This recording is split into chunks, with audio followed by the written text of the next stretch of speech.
leather accessories, challenging jewelry making demo ang hatid namin sa inyo, ang Silversmithing.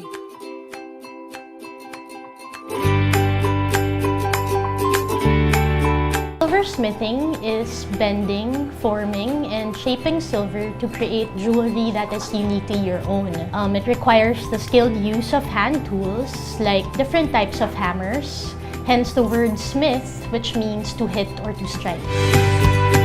It would definitely be an advantage if you've had prior training in jewelry making, but I've also had students who had zero crafting experience and did well in class. So I guess more than physical skills, what can be more helpful are some specific traits like patience and perseverance. Anyone can learn and be good at silversmithing if they just put their mind to it.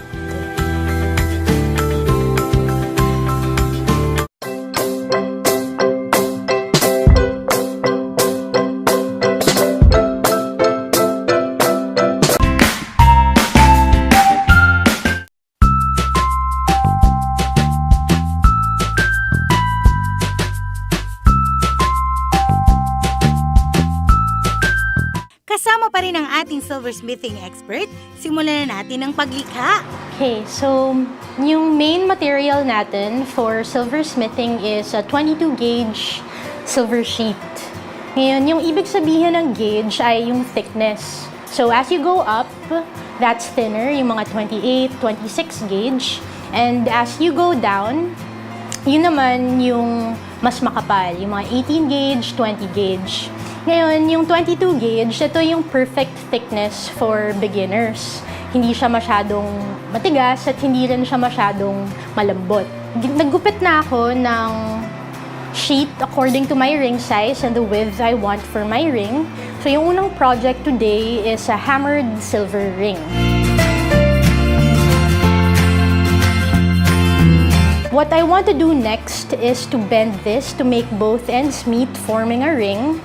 But in order to do that, dahil matigas pa siya, I need to apply heat to make it softer. And that's always the first step in silversmithing, and it's called annealing. Okay, so I'll be using my torch to make our sheet softer. Just about the right amount of heat. I'll be making small circles to cover the whole surface. Now, we use 925 silver. Yung ibig sabihin ng 925 or sterling silver ay 92.5% silver and the rest, 7.5% is copper. Kaya yun yung nakikita niyong kulay dito sa silver sheet pag iniinitan siya, yung copper content niya. Okay, this should be enough. I'll be getting my stainless steel tweezers to pick this up. It's really hot. And I will dip it in water to cool it down. It cools down instantly, kaya pwede ko siyang hawakan agad. And I'll just dry this with a towel. I'm done annealing this ring. Next step is to bend this to make both ends meet. I'm moving back to my smithing station.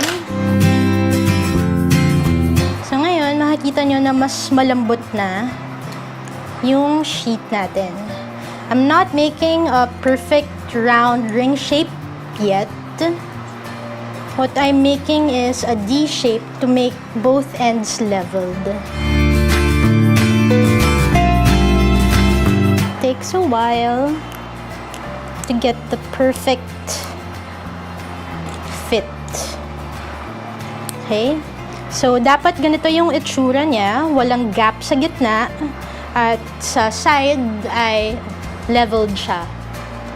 Okay, so once na napagdikit nyo na yung both ends ng sheet, we're ready to do soldering. We're gonna melt a solder sheet on top of the line to connect both ends, making one seamless ring. Okay, so I need to move back to my smithing station for the soldering part. So first, I need to apply a bit of flux on top of the line. This flux will assist in heat transfer. So wherever I put it, that's where the solder sheet will flow. Just a little bit on top. And also dahil medyo wobbly yung project natin, I'll be using soldering tweezers to keep it steady. Alright? So after adding flux, I will have to heat it again. Adjust the flame. Okay, so we'll heat up the whole ring first. Then focus on the fluxed area until the bubbles go away. Okay. Next, I'm gonna get my precision tweezers to pick up one tiny solder sheet. I'll be adding a bit of flux to it as well. And place it right on top of the line.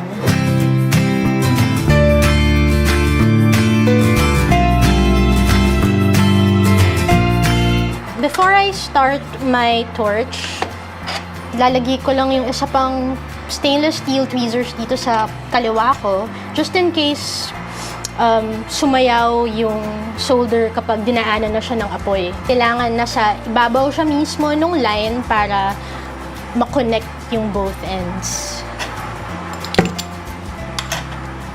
Okay, adjust ko lang ulit yung flame. Again, I'll be heating up the whole ring first. It's very important to make the base hot. Mas mabilis magmamelt yung solder sheets that way.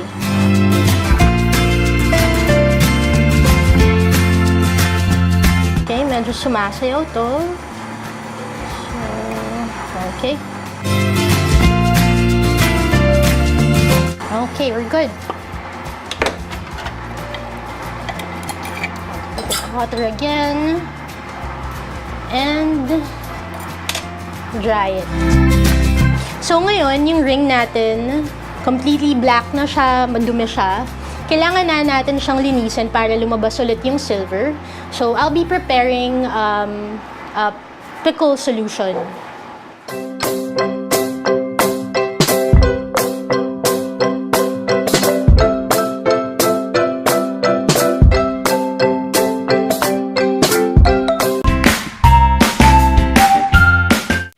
Annealing and soldering. Next step, pickling.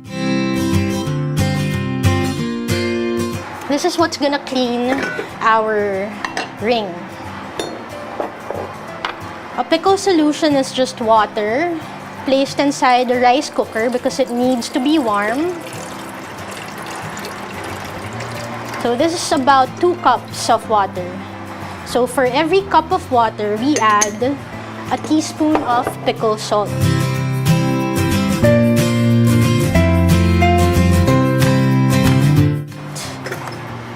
It looks like sugar. Okay, so I'll be adding 2 teaspoons of pickle salt to the 2 cups of water. Turn on the rice cooker. And drop the soldered ring here. So I'm gonna leave it there for 30 minutes to clean. And I've prepared this other ring that's pickled already. So after pickling, this is what it's going to look like. Mas lumabas na yung silver. Okay, so yung next, I'm going back to my smithing station. Next, I'm going to shape this ring.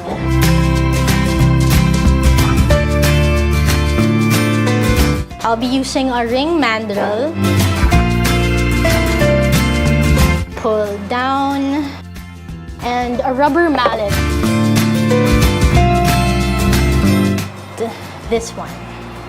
Okay. Since this is a thick ring and our mandrel is tapered, I'm going to focus my hammering on this side, yung mas malaking side. And to check for gaps, I look here. Again, check for gaps. Okay, this looks good. Ginagamit ko yung shirt ko dahil Ayokong masugatan. Okay, I flipped it. Start hammering the other side naman. Okay, it's looking more like a ring now. Okay, we're good. So after hammering, it'll look like this. So the next step is to file down the soldered part of the ring.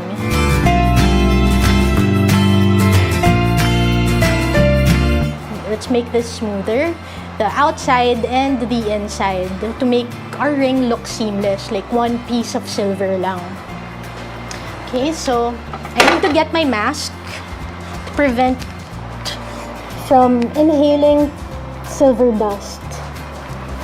And every time I file, cut, and sand silver, I open up this drawer to catch the excess silver. The excess silver we melt again, so nothing goes to waste. Okay, so I'll be getting a half-round needle file. I'll be getting a half-round needle file. I'll be using the flat side on the outside and the curved side on the inside. I'll be using this bench pin here as support.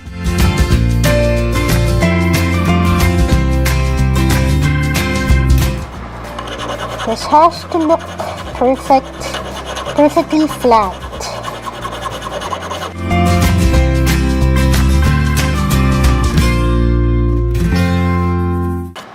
Okay, this looks good. Now, on to filing the inside. I'll be using the curved side of the file.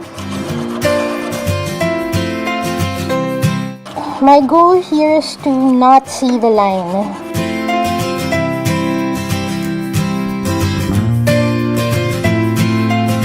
I'm using the tip of the needle file to scratch away on the remaining visible line. Okay, this looks good. I don't want to file too much kasi baka lumipis yung this side of the ring. Okay, so next is sanding.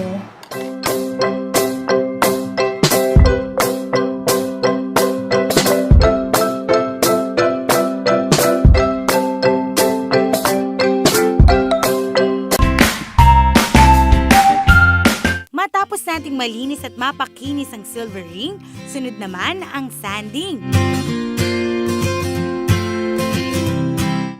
Paano lang tanggalin yung grain from filing? I need to make this smooth. So I'll be using my favorite silversmithing tool, the Fordham flexible shaft.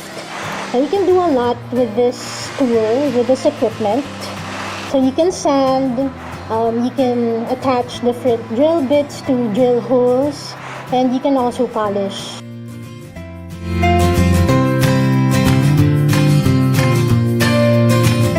When inserting your sandpaper, the rough side should be facing you. Insert here at the top, roll back, and follow the shape of the mandrel. Now this shaft is powered by a pedal. I rest my elbows here to keep my hands steady. And I'll begin sanding this part.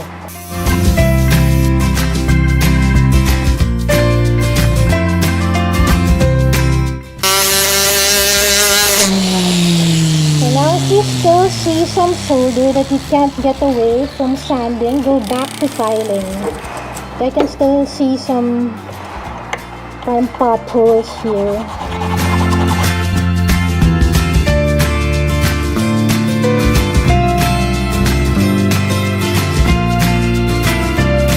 Okay, this looks good, better.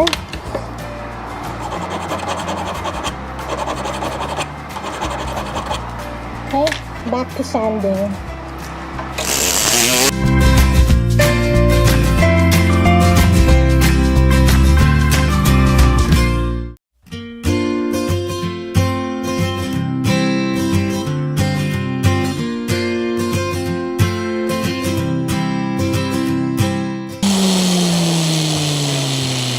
So this is how it's going to look like after sanding. It's smoother. And you can't see the line where we connected the sheet anymore. Right? So once this is completely smooth, we can start adding our texture, our hammer texture to the ring. Okay.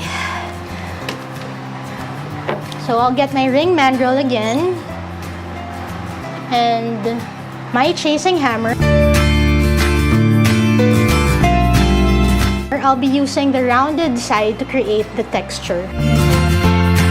Medyo maingay ito.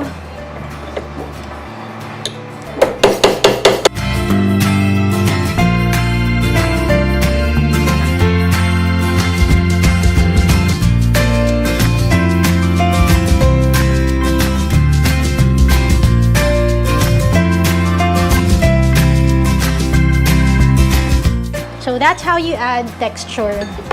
Okay, so next, more finishing touches lang, sanding inside, filing the edges to make it even, para hindi pa masyadong pantay yung sides natin dito. For the edges, I'll be using my flat hand file. So I'm applying pressure and pressing down hard. That way, mas mabilis yung pag-file.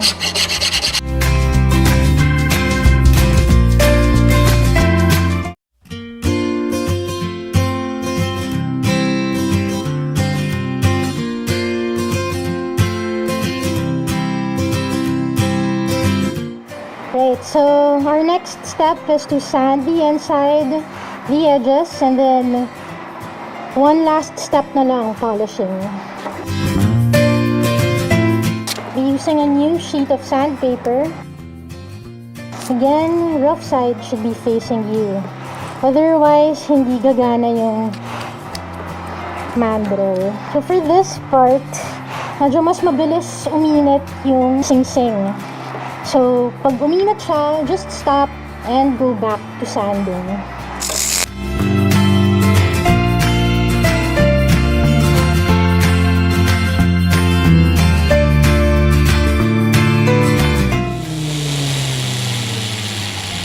Okay, so I'm only sanding one area at a time.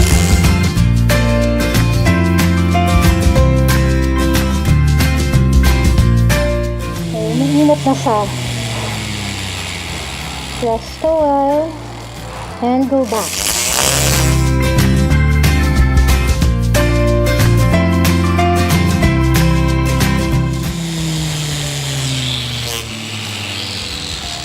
So sanding is the longest part of smithing. And we're done. Okay, so the next step here is to polish. But before I polish this, mas maigi kung isabay na natin siya dun sa sunod natin na project sa polishing.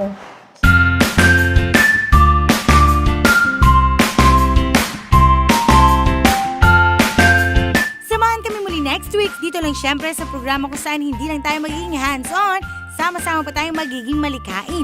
Kaya tara na, let's be makers from bits and pieces.